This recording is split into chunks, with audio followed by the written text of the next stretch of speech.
tema yaitu rancangan program yang berpihak pada murid. Di indikator ada 4 poin, yaitu refleksi penerapan aksi nyata modul 3.1. Yang kedua, diskusi rancangan program yang berdampak pada murid. Dan yang ketiga, diskusi perkembangan komunitas praktisi yang dijalankan di sekolah serta implementasi dari rencana di Lokakarya 3 untuk berbagi kehidupan sejawat. Dan yang keempat, penilaian praktik coaching. Baik, tadi di awal tadi saya sudah menyampaikan tentang tema dan beberapa indikator tadi. Apa saja proses yang sudah berjalan selama 1 bulan terakhir dan rencana tindak lanjut dari pendamping sebelumnya, serta hal-hal yang dianggap sebagai capaian selama 1 bulan.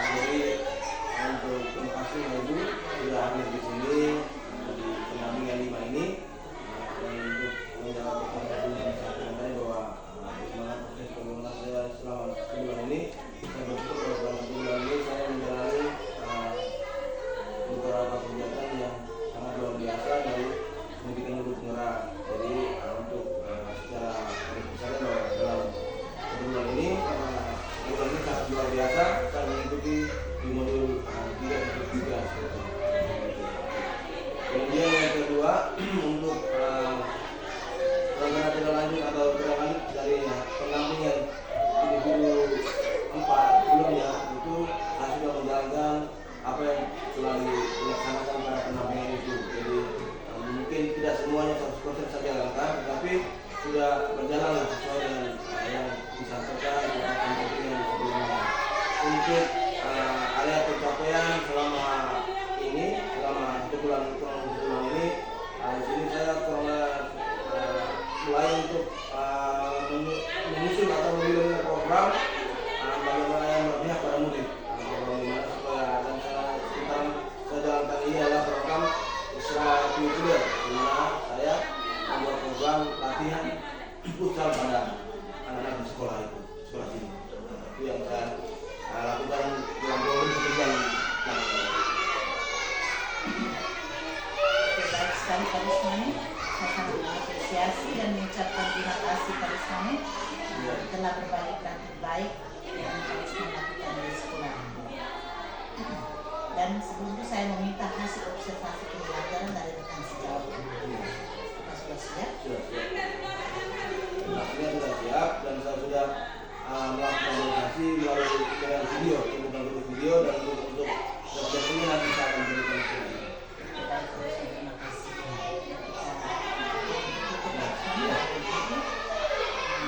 Berdasarkan hasil pengamatan yang harus melakukan, bagaimana hal tersebut mempengaruhi proses pengambilan keputusan yang dilakukan oleh Karisma? Jadi mengenai itu, bagaimana saya melakukan pemetaan untuk dan aset, dan kemudian saya membuat keputusan.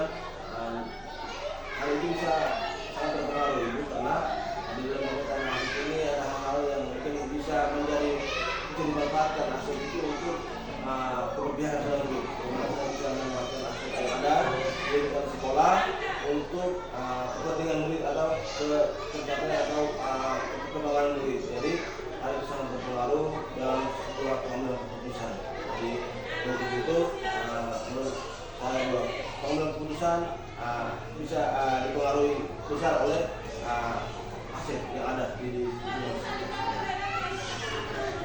Apa hal yang menurut Pak Rusmi masih perlu dikembangkan atau perlu dievaluasi?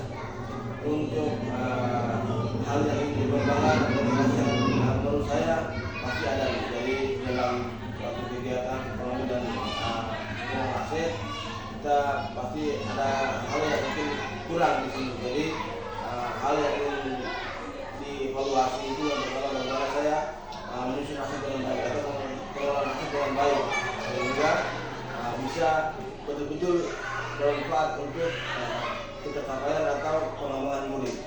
Itu yang pertama. Kemudian yang kedua, untuk di dalam pengelolaan aset ini, saya yang harus dipertimbangkan adalah bagaimana saya bisa mengelola aset secara baik. Artinya memilah dan memilih itu saya lakukan secara baik supaya semuanya terarah pada pengembangan seperti ini.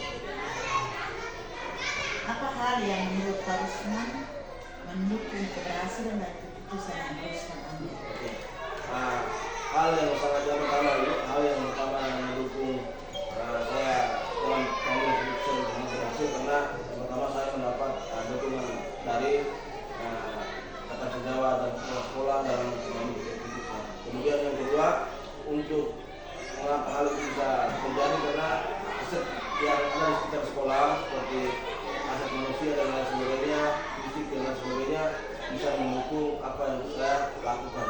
Jadi bisa menjadi bisa menjadi kenyataan. Adakah pengalaman yang terjadi baik dalam waktu dekat ataupun sebelum hukum berat yang mencerminkan dilema etika baik itu terkait dengan murid maupun dengan sejawat? Oke. Untuk hal yang pernah terjadi, mungkin ini terjadinya sebelum saya mengikuti pendidikan di Barat, di mana terjadi dilema etika di saya dalam pengambilan keputusan, di mana saya harus memilih dua pilihan yang benar-benar ini menjadi kebaikan atau berdampak baik bagi saya. Di situ saya antara memilih mengikuti PPG atau melakukan mengikuti program PPG pendidikan di posisi guru, dan saya sekaligus melakukan atau tetap fokus dalam mengajar dengan siswa. Artinya bahwa ini dua pilihan yang sangat bertentangan atau menjadikan dilema etika dalam saya menjadi seorang guru. Jadi waktu itu saya juga harus tetap melakukan pendidikan profesi guru, juga tetap fokus untuk mengajar atau memberikan pelajaran materi kepada siswa. Itu yang menjadi dilema bagi saya. Menurut Pak Rusman, apakah proses pengambilan keputusan yang dilakukan sudah sesuai dengan prinsip dan langkah yang dipelajari di modul 3.1? Baik, untuk pengambilan keputusan sesuai kasus saya tadi itu saya rasa sesuai karena langkah-langkah yang saya jalankan juga tidak jauh beda dengan apa yang saya pelajari di modul tersebut. Jadi pengambilan keputusan yang saya lakukan itu menurut saya sangat sesuai dengan apa yang saya pelajari.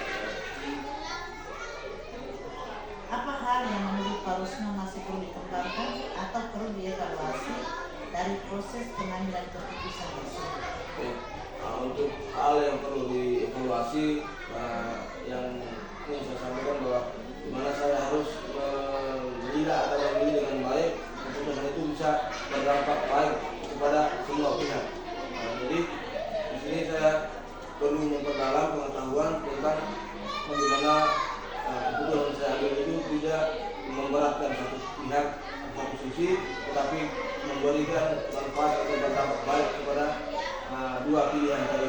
Karena ada dua pilihan terjadi dilema juga, maka saya butuh pengetahuan lebih untuk bagaimana saya dalam pengambilan keputusan tidak mengesampingkan satu pihak dan menolak pihak, tapi dua-duanya harus seimbang untuk memberikan manfaat dan dampak yang positif seperti itu. Baik.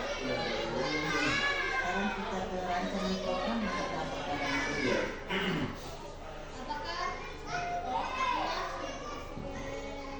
Apakah Pak Rusman sudah membuat rancangan program yang berdampak pada murid? Untuk sementara ini saya sudah membuat program yang berdampak pada murid. Yang sementara saya jalankan ini, seperti saya sampaikan tadi bahwa ada program ekstrakurikuler di mana saya lakukan latihan latihan futsal bagi anak yang memiliki minat dan bakat di futsal. Ada juga program yang saya sementara buat ini adalah bagaimana program Jumat Sehat, di mana saya di setiap Jumat itu anak-anak melakukan senam pagi sebelum masuk kelas. Itu rancangan yang ingin saya lihat ke depannya. Apa tujuan dari program yang Pak Rusman rancang dalam kaitan ini, dan apakah sudah ada indikator pencapaian tujuannya? Untuk tujuan dari rancangan ini program ini bahwa saya ingin siswa yang ada di sekolah saya ini tetap sehat juga ketika melakukan aktivitas. Jadi tidak ada rasa yoyo dan sebagainya. Dengan adanya program ini Jumat Sehat, di mana siswa melakukan senam pagi, maka saya yakin dan percaya bahwa anak-anak bisa mampu atau tujuannya tercapai supaya dalam bentuk pembelajaran juga tidak terganggu.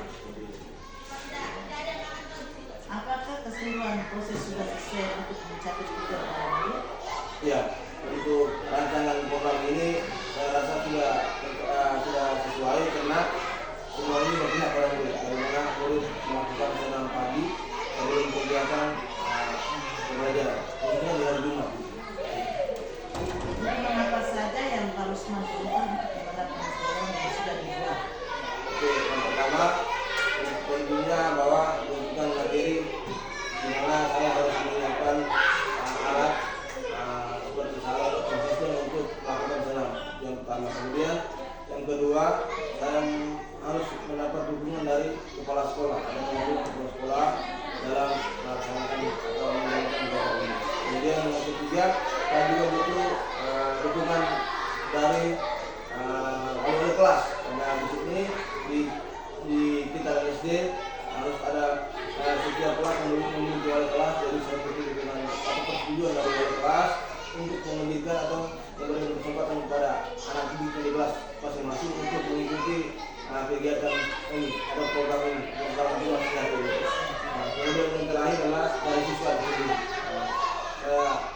Yang ingin saya harapkan dari siswa mereka mengikuti kegiatan dan program ini Jumat Sehat ini dengan dalam keadaan baik, kemudian antusias, karena ini juga tujuan untuk meningkatkan kebugaran mereka sendiri. Jadi itu yang saya bisa Apa yang menjadi tantangan Pak Rusman dalam melaksanakan rancangan program yang Pak Rusman sudah lakukan?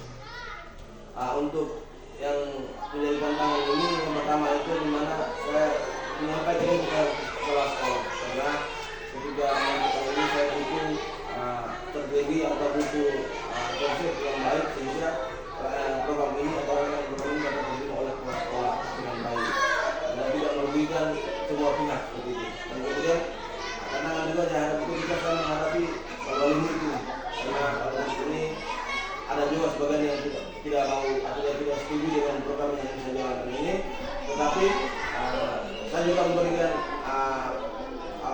pemahaman terkait dengan bagaimana program ini berjalan, maka itu juga sangat bermanfaat untuk kemudian siswa. Dan yang terakhir adalah kendala atau tantangan ketika saya hadapi adalah ketika menyampaikan ini kepada siswa, dengan dimana ada sebagian siswa juga siswa lagi ini mereka tidak hobi untuk senam.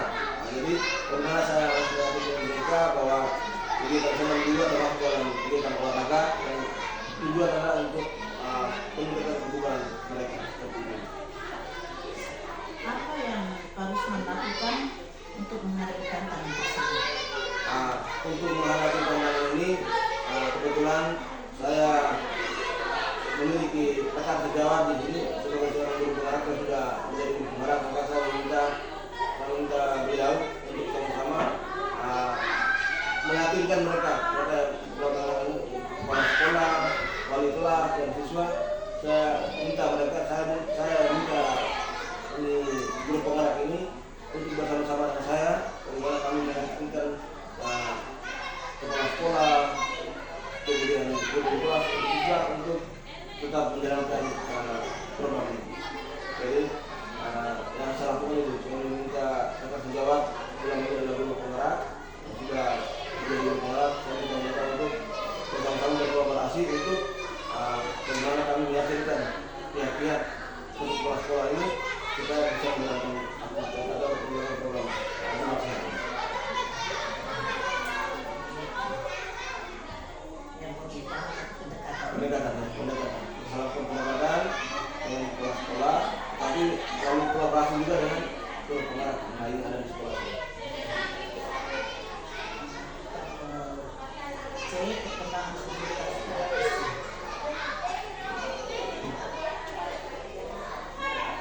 Pak Rusman sudah merintis komunitas praktisi lingkungan sekolah sekitar.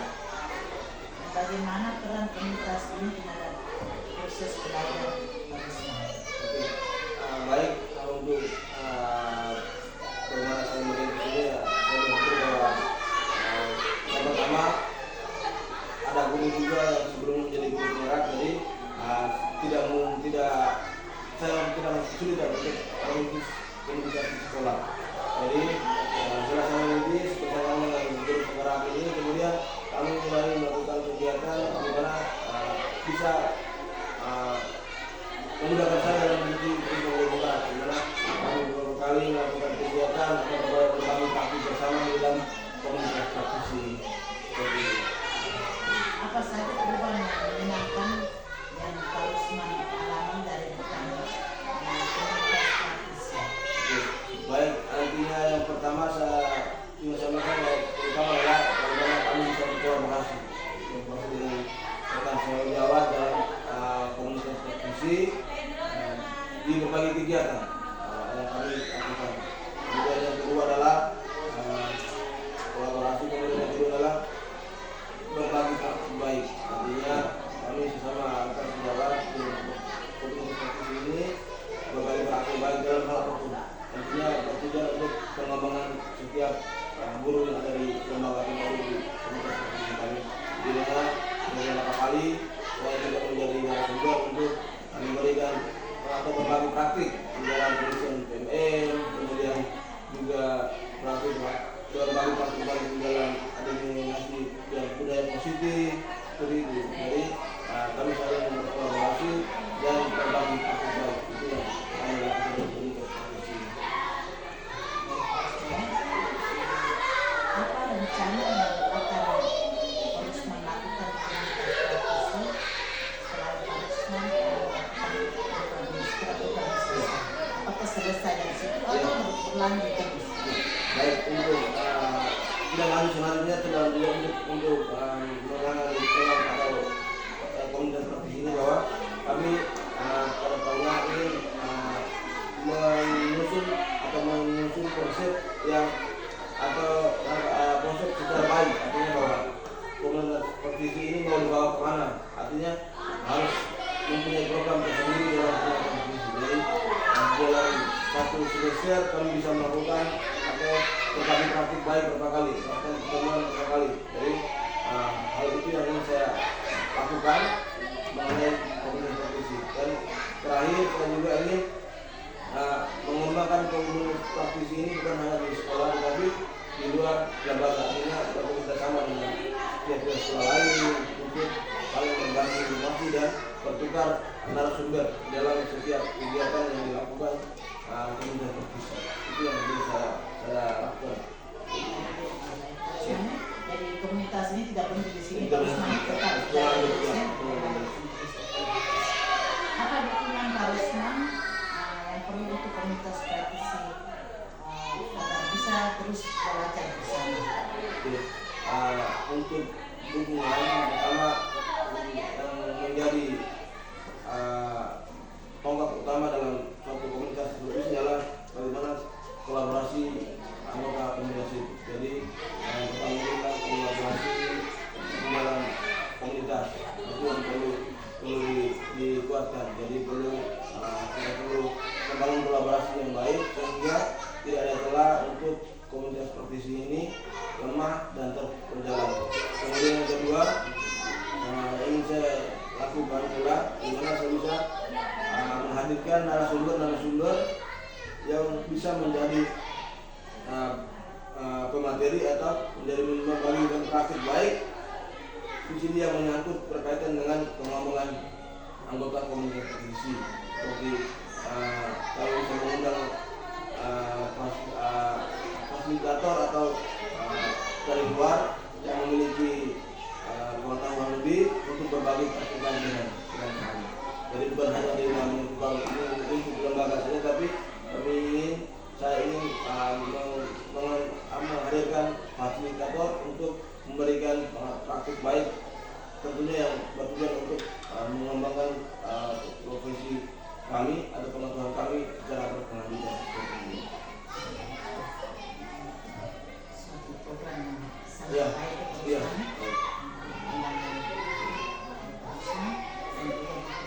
Bersama terbuka dari semua. kita bekerjasama Kebukaan. juga ya sama saja, karena mungkin ya bekerjasama tapi di dalamnya dilihat bahkan terpaksa ya, saling membuka, terbuka itu penting sekali. Sekarang kita ke dialog pasca observasi.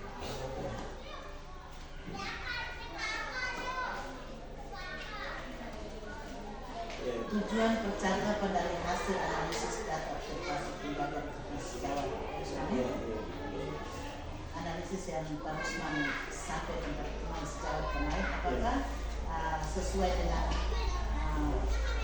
peserta didik atau dengan pemetaannya Pak Rusman lakukan selama ini? Oke, jadi setelah pasca observasi saya melakukan dialog diskusi dengan rekan sejawat ini, dan ternyata ini berpihak pada murid, artinya konsepnya sangat luar biasa.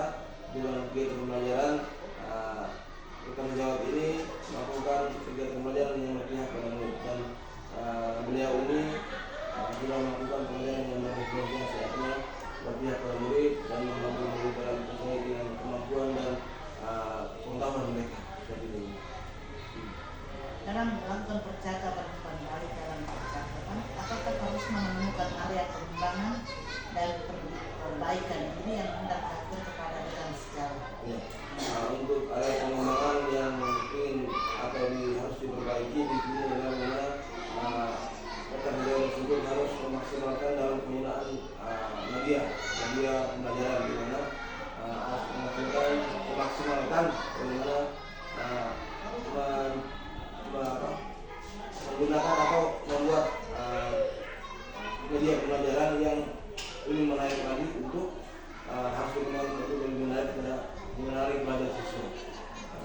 Khususnya di dalam PPT, itu harus dia hasil kemarin adalah bagaimana dia membuat PPT itu lebih menarik lagi untuk pembelajaran berikutnya seperti itu. Dari catatan hasil pada catatan pasca observasi kelas, apakah Pak Rusman ada membuat suatu aksi nyata? Jadi tadi itu apakah ada buat aksi nyata? Ya, kami bersama buat aksi nyata bersama dalam bentuk video, dan kami merekamnya itu.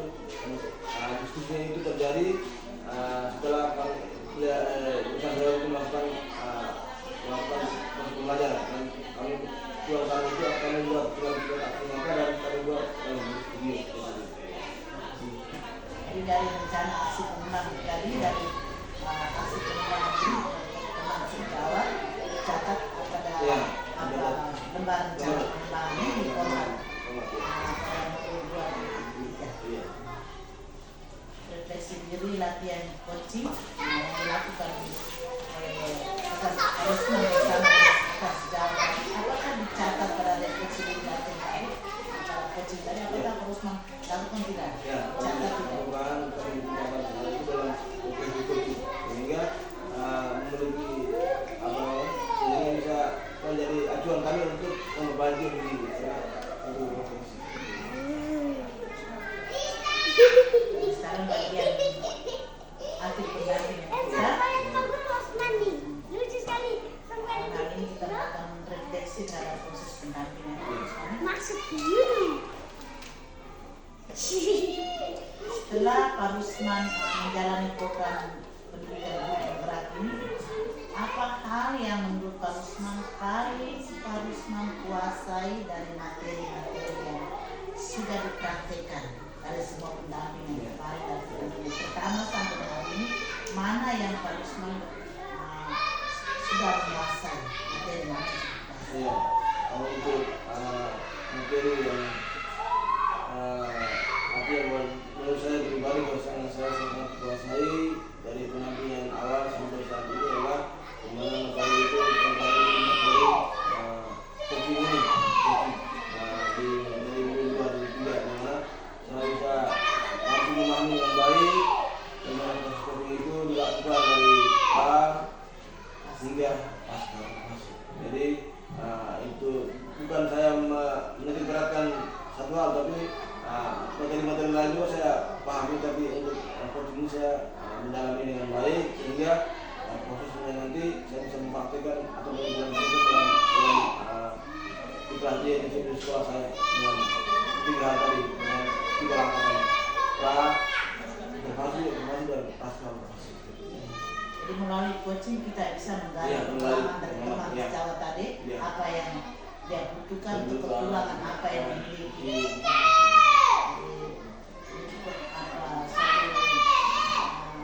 Materi yang sangat bagus sekali. Ya, coaching. Jadi kita bisa tahu apa yang belum paham, kita bisa menggali dari dia dari coaching tadi ya. Itu juga betul dari bagaimana kita bisa untuk berkolaborasi melalui coaching. Dia itu kan dia tidak pernah terbuka apa yang dia sampaikan, dia tidak pernah sampaikan. Kalau coaching kan bisa segala permasalahan pasti dia punya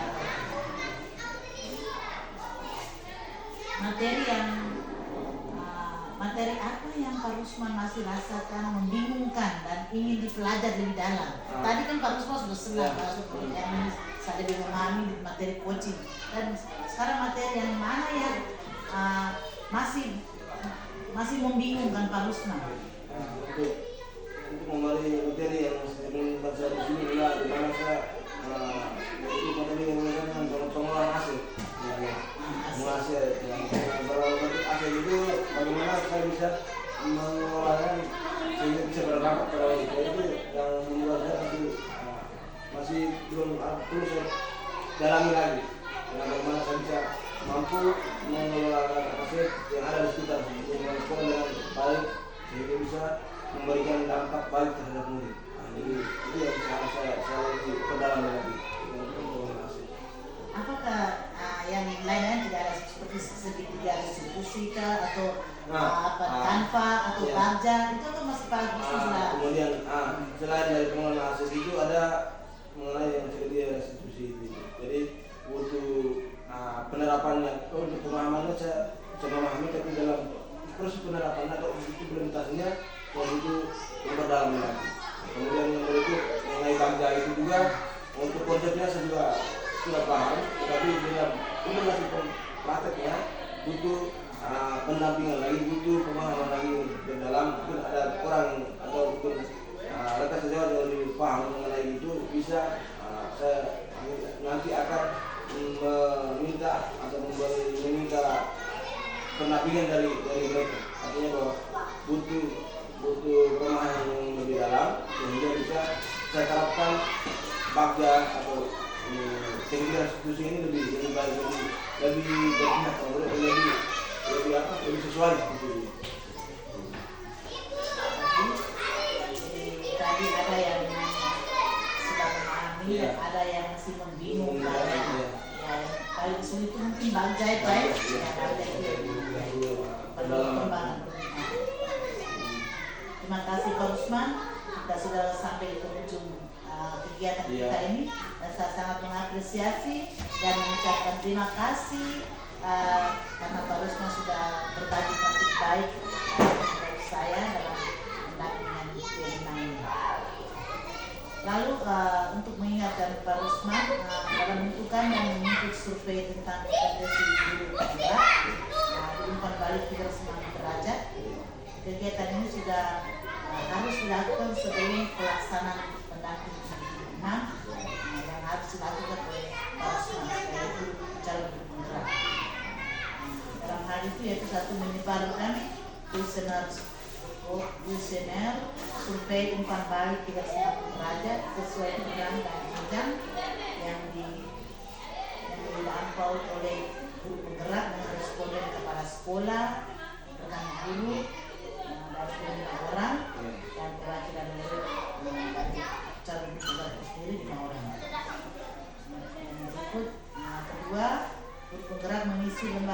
Parlemen Mandiri Kompetensi Guru Penggerak.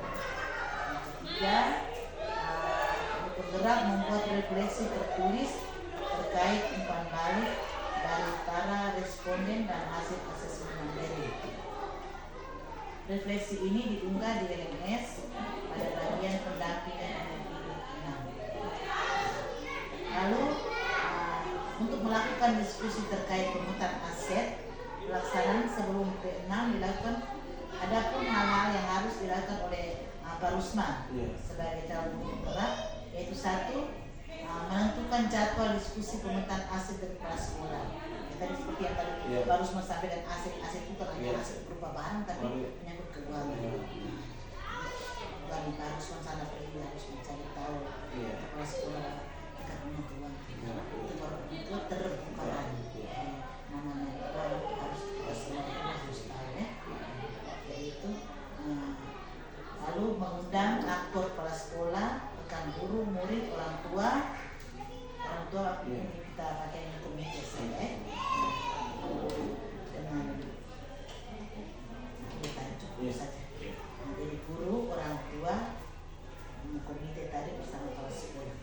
Kemudian ketiga, dari hasil pertemuan itu harus ada notulen hasil diskusi. Yang keempat, foto atau dokumentasi kegiatan. Yang kelima, mengumpulkan hasil pemetaan yang tadi harus didiskusikan pemetaan seperti apa di hasilnya, lalu yang terakhir daftar hadir. Jadi itu semua 6 poin tadi dikumpul sebelum P6. Besok saja. Bulan depan terusnya. Lalu juga harus memahami kan itu ya.